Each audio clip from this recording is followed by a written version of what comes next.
That never gets old. Hello and welcome to Everyday Petrolhead. I'm Terence Anderson, and today we're going to talk about the Acura NSX. The second generation model was released in 2016, designed by Michelle Christensen, who had a father who had a huge love of hot rods and taught her a lot of what she learned about cars, and she developed that with her design skills into what we see today, a beautifully stunning designed car. I know a lot of people bash the design of the vehicle, but let's be honest, it's not an ugly car. It's actually really nice. Arguably, the car has other flaws, but many of those flaws are more superficial and economical than anything else, and we'll get to those in just a moment. The original name NSX stood for New Sports Car Experimental. With Christensen, she changed it to New Sports Car Experience, claiming that the vehicle is an American muscle car with Italian design. That's a little iffy, a little kind of close. Not really. You know, when you think about an American muscle car, you think about something with a large V8, high horsepower, and a lot of rumble. The NSX gets one of those three things right. Its horsepower output is 573 horsepower on paper.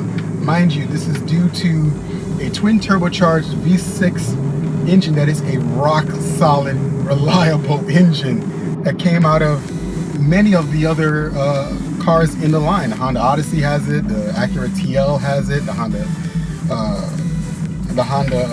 Accord has the same motor. Very rock solid motor. Boosted to 500 horsepower, and it can handle it like a charm. What brings it to the other 73 horsepower are the three electronic motors, two on the front axles, one on the left, one on the right, and a third wrapped around the transmission case, sandwiched in between the engine and the transmission to give it a little extra oomph. That brings a total of 573 horsepower. What this does is it makes it a little hard to dyno, because electric motors have instant torque. Most likely they did a roll-on dyno, but if they were able to do it directly from start, it'd be amazing to see what those figures really look like. But suffice to say, it's near 600 horsepower, and that is more than enough. That's what it gets right. What it gets wrong is the tone of it. It just doesn't have that American muscle car tone, and I think that's one of the reasons why people are not huge fans of this car, because it's a bloody damn good car. I mean, there's nothing wrong with the car. Styling, it doesn't have that muscle car V8 look. It does have the Italian design, and that is something she accomplished very well, I believe. And this is not me just being biased, because I actually sat in the car and enjoyed the experience. But just in all honesty, you look at other competitors in the field, and yeah, the Italians definitely nail it. But everyone else is kind of on and off, depends on what you're looking at and what you're looking for. I'll show you a video in just a moment of my experience in the NSX as a ride-along, and I'll be honest with you, it was awesome. The thing everybody really likes to talk about is specs. So, let's handle some. The car comes equipped with a 9-speed DCT transmission, which is basically a dual clutch transmission. 0 to 60 is handled in 2.9 seconds, and I can attest from personal experience, it does that. It does that reliably every single time. Top speed is 191 miles per hour, most likely limited. I didn't look too much into the details on this, but I'm almost positive it's factory limited. Another cool feature I like about this car is that it comes with 4 driving modes. EV mode, which it should be renamed sleeper mode or hide from the cops mode, because when it's turned on, the car quiets down to a whisper.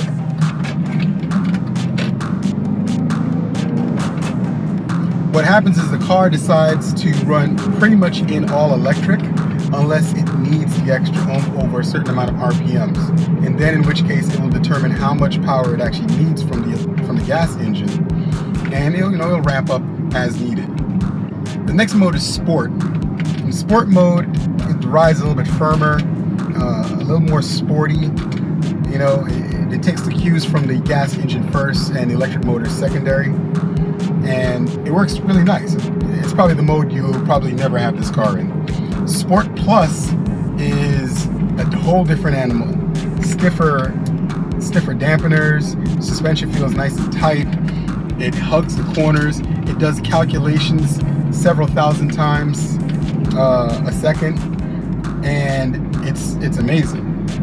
And arguably my favorite mode, track mode, several million times a second the computer is doing multiple calculations to make sure that you have performance on demand at all times. And the dynamic mode dial that sits right in the middle of the center console makes it so convenient to switch between modes. I mean, you don't even have to think about it, you don't have to look down at a button, you just reach out and grab it. When it's in eco mode, or EV mode, or super sleeper, stay away from the cops mode, the dash is blue, the stereo is blue, everything is blue. When you switch it into sport or anything else, it switches to red. And the dash changes slightly according to the modes, and it makes a huge difference in how this car performs. I have to say, that experience made me smile immensely. I would love to buy one of those cars, but that's probably the biggest flaw with that car. Excuse me while I enjoy these canyons for just a moment.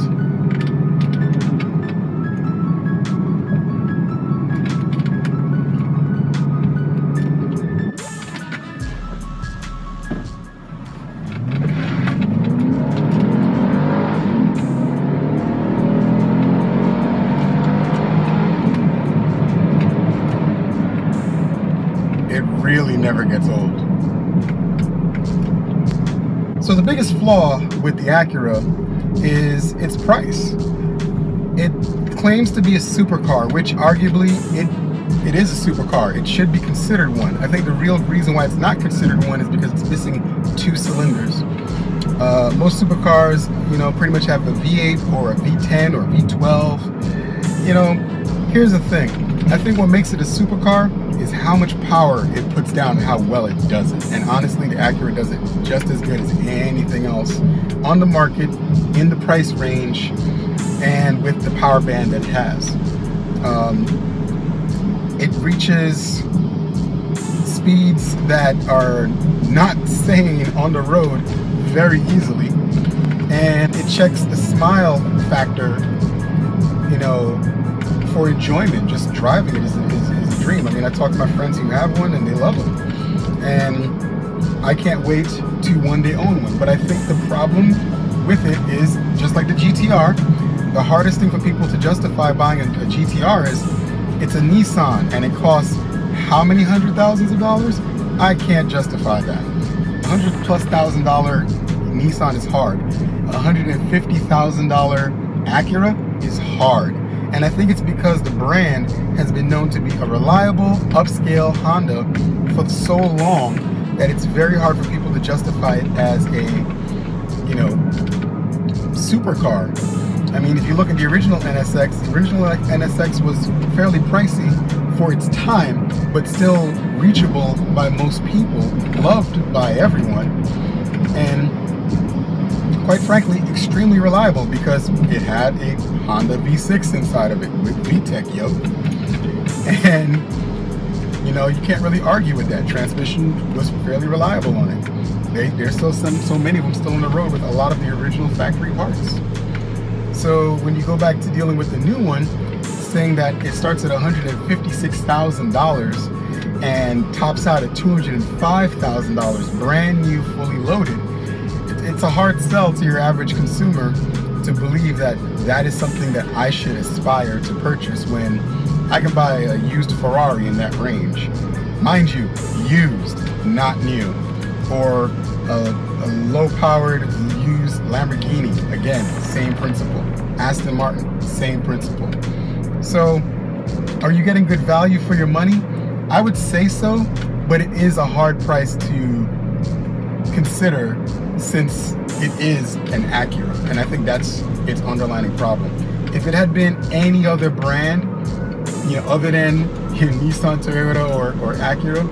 Well, if it was an Italian brand or a German brand, I think people would jump all over it. I mean, you know, Alfa Romero brought out the 4C and the 8C, and you know, not as many sold, but the amount that was expected to sell sold. Acura, I think, was hoping that they would sell high volume numbers of these machines to their high clientele, and it's not really happening. But they are redesigning it for 2017, so we'll look forward to seeing what it looks like. And you know, in a couple of years, I might pick one up used. You never know, because let's be honest, it doesn't break down. It's easy to maintain. It's Acura parts, and it's fairly reliable. I mean, reliable sports car. I can take it and bash it around a track, and then bring it home and park it, and start it up the next day and drive it to work. I mean, what more can you say? You can't really do that with many of the other brands in the same price range with the same power band, except for maybe some Mercedes AMGs. I mean, those AMGs, it's AMGs. You know, there's a couple of BMWs that are in that range too that will work, you know, power-wise, that might be fairly reasonable, but reliability again becomes an issue. So you can't really beat Honda Acura reliability.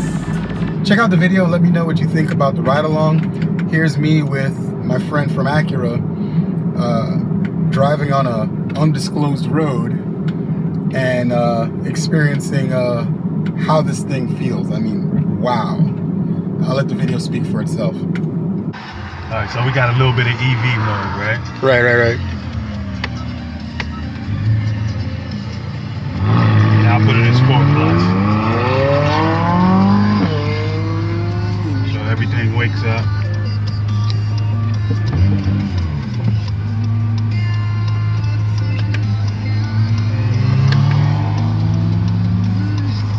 And it's really easy to operate versus most cars in this class. Right. There's no whole bunch of switches you gotta do. It's just you get in it, you turn it on, and you go. Right. You hold on for dear life.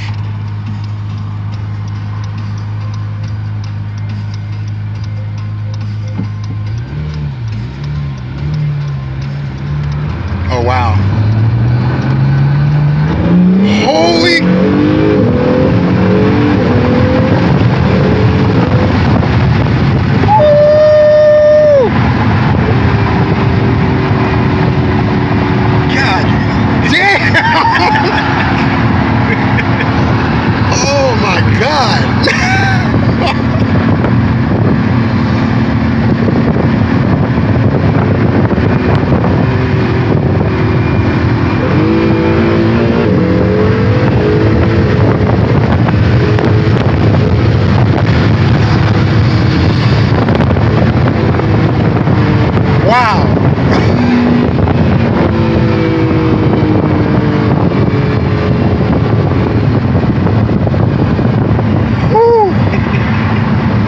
I need this.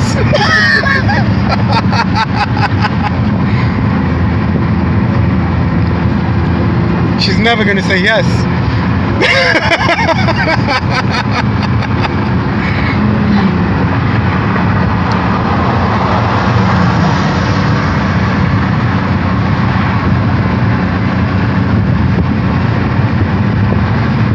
And if I want, as you cruising on the fly, I can just go back into quiet mode.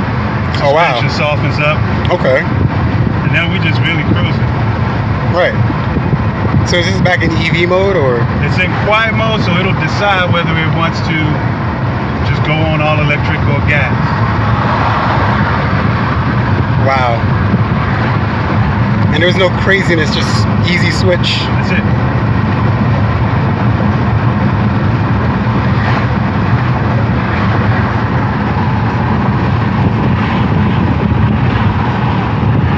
Very few cars at this level, at least the ones that I've driven, to where you just can get this kind of it's comfortable. No, you're right. These cars are like Ferraris they're just on. Like it's on. It's just on. Lamborghinis, they're on. You know what I mean? And that's cool. But this gives you different characteristics. You can probably turn around here. No, you're right though. I mean, this is like a comfortable drive. It's not like, it's not brutal. It's not, you know.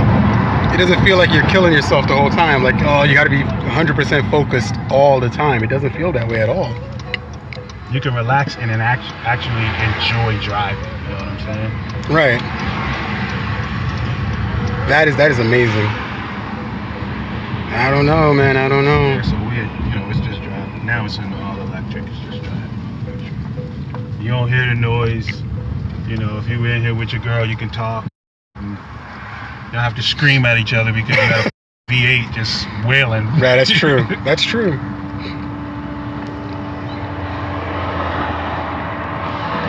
I just love that you could switch the modes so easily. Mm-hmm. And as simple as the dial.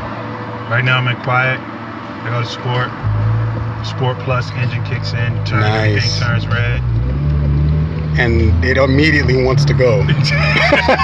It just wants to go. And when the window's down, you can hear the turbos breathe a little bit, so it sounds cool.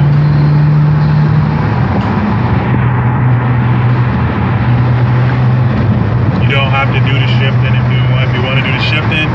Hit the button. Now I'm in control. Right.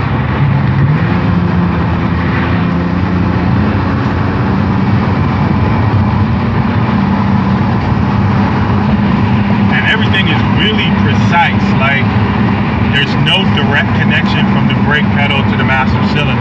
Right. It's a servo. It's completely simulated, but the brake feel never changes, no matter what. It's the same feel all the time.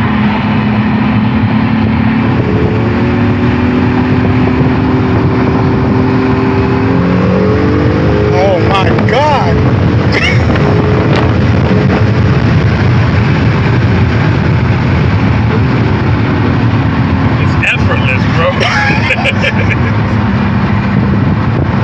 It's deceptively quick. I'm trying my best not to curse because I'm trying to post this video later. Wow.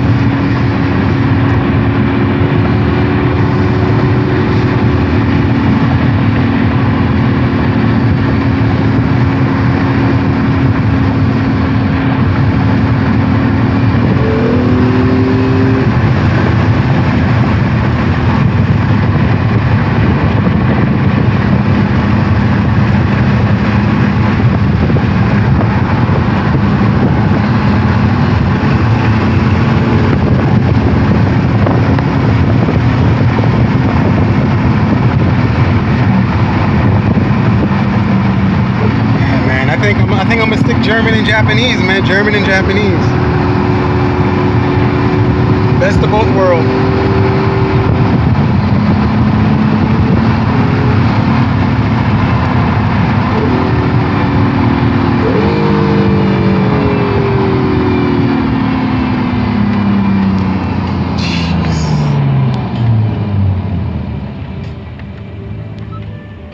Then we go back to electric modes. We can creep in. He's like, that wasn't me, officer. I didn't do anything.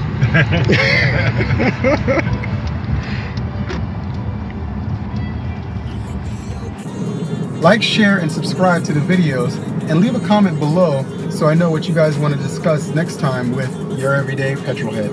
Thanks.